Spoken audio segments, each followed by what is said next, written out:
We talk about loyalty all the time, but what does it really mean? Well, we're about to dive into an absolutely incredible true story of survival, one that really pushes that idea to the absolute limit. I mean, think about it. It's pretty easy to be loyal when life is good, right? But what happens when everything just completely falls apart? When it's a matter of life and death? What does loyalty look like then? Yeah, let's find out.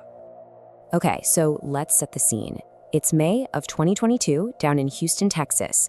We've got 63-year-old Sherri Nobbe and her best buddy, a black lab named Max. So they head out for just a simple walk. The kind of thing they've probably done 1,000 times before. But this time was different. That totally normal walk, it just spiraled into an absolute nightmare. See, Sherri lives with dementia, and she got disoriented, lost.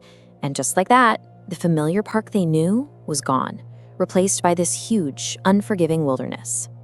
And the conditions they were in, just brutal. We're talking about that crushing Texas heat. Then, out of nowhere, heavy rain. They were navigating dense, dangerous swamps, and there was always the threat of wild animals lurking around. I mean, it's a terrifying situation for anyone to be in. But Sherri had one advantage. And listen, we're not talking about being lost for a few hours. No way. This was a full-blown 3-day ordeal. It was a massive test of endurance for sure, but it was also an unbelievable test of loyalty. 3 whole days. Can you even imagine that? That's 72 hours lost out in the middle of nowhere. With every hour that passed, hope was probably fading and the danger was just growing. And through all of that time, Sherri's survival, well, it came down to one thing. The one companion who just refused to leave her. And that's precisely the role Max stepped into. He wasn't just a pet anymore. Not out there. He became her silent guardian. A protector, driven by nothing but pure instinct and this powerful, unbreakable bond. And get this, Max wasn't just there. He was actively protecting her. When the nights got cold, he huddled right up against her to keep her warm. He was on watch, guarding her from who knows what dangers were out there. Just having him nearby must have been a huge comfort. But here's the part that really gets me. At some point, his collar and leash came off. He was completely free. He could have just run off. But he didn't. He made a choice. He chose to stay by her side.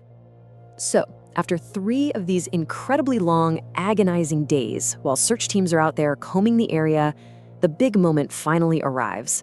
But the breakthrough, the thing that changed everything, it wasn't a helicopter spotlight or a search party yelling her name. Nope, it was something way more basic, way more primal. After all that silence, all that fear, it all came down to one thing, a bark. Just a single sound from Max cutting through the forest. But that one sound, it carried every last bit of their hope. Okay, so here's how it happened.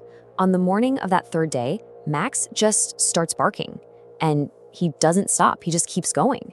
A rescue team, who was actually pretty far away, almost out of earshot, they hear this faint but constant sound. So what do? They follow it, and that bark, it led them right to Sherri. When they finally got to her, she was completely exhausted, really dehydrated, and had some cuts and bruises. But she was alive. That's the main thing. She made it through 3 days out there. And it's all because of the incredible dedication of her little 4-legged guardian. So the rescue itself was over, right? But the story of Max's heroism was really just getting started. It just goes to show you, true courage, real heroism, it can pop up in the most unexpected places. And honestly, I can't think of a better way to say it.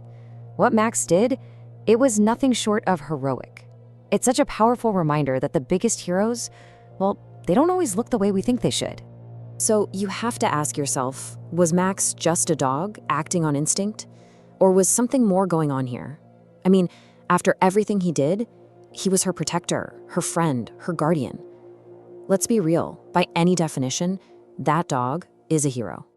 And, there's another layer to this whole story that makes their bond even more powerful. Max already held such a special place in the family's heart, especially because they had tragically lost Sherri's son. So his role as this protector, man, it just carries so much more emotional weight. A story like this really makes you stop and think, doesn't it? it kind of makes you look around and wonder about the quiet, silent guardians that we all have in our own lives. You know, the ones who protect us without ever saying a word, who love us unconditionally. It really makes you ask, who are the silent heroes in your life?